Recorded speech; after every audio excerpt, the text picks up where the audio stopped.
మాజీ ముఖ్యమంత్రి కేసీఆర్ తెలంగాణ జల హక్కులను తాకట్టు పెట్టడం వల్లే ఏపీలో బనకచెర్ల రూపుదిద్దుకుంటోందని పీసీసీ అధ్యక్షుడు మహేష్ కుమార్ గౌడ్ విమర్శించారు. బనకచెర్ల, పోతిరెడ్డిపాడు పాపం ముమ్మాటికి బీఆర్ఎస్ పెద్దలదేనని స్పష్టం చేశారు. దేశంలో తెలంగాణ మోడల్ ఓవైపు, విద్వేషపు మోడల్ మరోవైపు ఉన్నాయని కాంగ్రెస్ రాష్ట్ర వ్యవహారాల ఇన్ఛార్జ్ మీనాక్షి నటరాజన్ పేర్కొన్నారు. బీసీ రిజర్వేషన్ పెంపునకు ఢిల్లీలో జరిగే ధర్నాకు పెద్ద ఎత్తున తరలి రావాలని నిజామాబాద్ జిల్లాలో సాగిన జనహిత పాదయాత్రలో నేతలు పిలుపునిచ్చారు.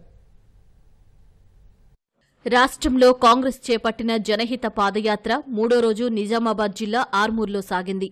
ఆలూరు రోడ్డు వద్ద మీనాక్షి నటరాజన్ బృందానికి కార్యకర్తలు ఘన స్వాగతం పలికారు. పార్టీ పతాకాన్ని పీసీసీ అధ్యక్షుడు మహేష్ కుమార్ గౌడ్ ఆవిష్కరించారు. అనంతరం పాదయాత్ర పెర్కిట్ కూడలి వరకు సాగింది. కాంగ్రెస్ అధికారంలోకి వచ్చి 18 నెలల్లోనే 80% హామీలను అమలు చేశామని ఏఐసీసీ ఇన్ఛార్జ్ మీనాక్షి నటరాజన్ అన్నారు. బీసీ రిజర్వేషన్ల కల్పనకు ఢిల్లీలో చేపట్టే ఆందోళనకు కార్యకర్తలు తరలి రావాలని కోరారు. जिसमें कि आपको और हमको वोट डालने का अधिकार भी नहीं रह जाएगा, गरीबों को वोट डालने का अधिकार नहीं रह जाएगा। और उससे अगर लड़ना है तो तेलंगाना जैसे राज्य में हमको सामाजिक न्याय की नई इबारत खड़ी करनी है कि हम सब कोशिश करेंगे कि तेलंगाना में एक नई शुरुआत हो। जो 18 महीने पहले आपने विश्वास दिखाया वो पूरे 5 साल तो रहेगा, अगले 5 साल भी आप सबका आशीर्वाद मिले। बहुत बहुत धन्यवाद. తెలంగాణ హక్కులను కేసీఆర్ కాలరాయడం వల్లే గోదావరి, కృష్ణా జలాల్లో రాష్ట్ర వాటాకు గండిపడిందని పీసీసీ అధ్యక్షుడు మహేష్ కుమార్ గౌడ్ ఆరోపించారు. బీసీ రిజర్వేషన్లు తాము తీసుకొస్తే కవిత ఎందుకు సంబరాలు చేసుకుంటున్నారని మహేష్ కుమార్ ప్రశ్నించారు. 10 ఏళ్లు కేసీఆర్ పాలన చేసిండు, అప్పుల పాలు చేసిండు. 8 లక్షల అప్పు చేసి ఫామ్ హౌస్ లో పడుకున్నాడు. భారం రేవంత్ రెడ్డి మీద పడ్డది.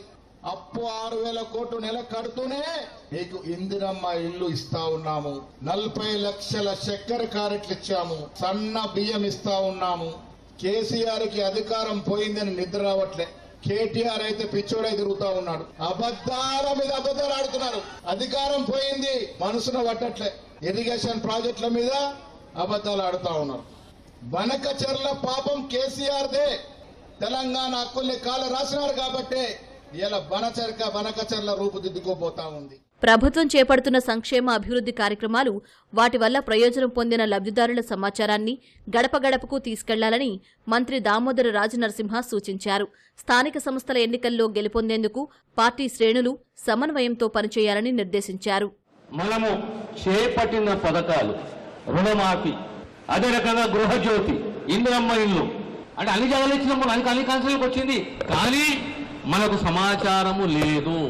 ఏ పథకాలైతే మనం చేపట్టినామో ఆ పథకాలు, ఆ లబ్ధిదారుల లిస్టు ఆ గ్రామంలో ఇందిరమ్మ కమిటీ కానీ కాంగ్రెస్ కార్యకర్తలే కానీ మనం చెప్పలేకపోతున్నాం.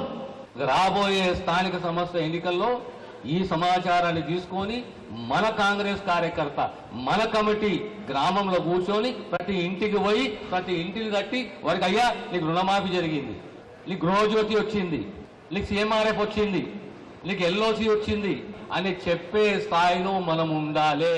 ఆలూరు మండల కేంద్రంలో ఇవాళ కాంగ్రెస్ నేతలు శ్రమదానం నిర్వహిస్తారు. అనంతరం అంకాపూర్లో జెండా ఆవిష్కరించి పాదయాత్ర చేపట్టనున్నారు.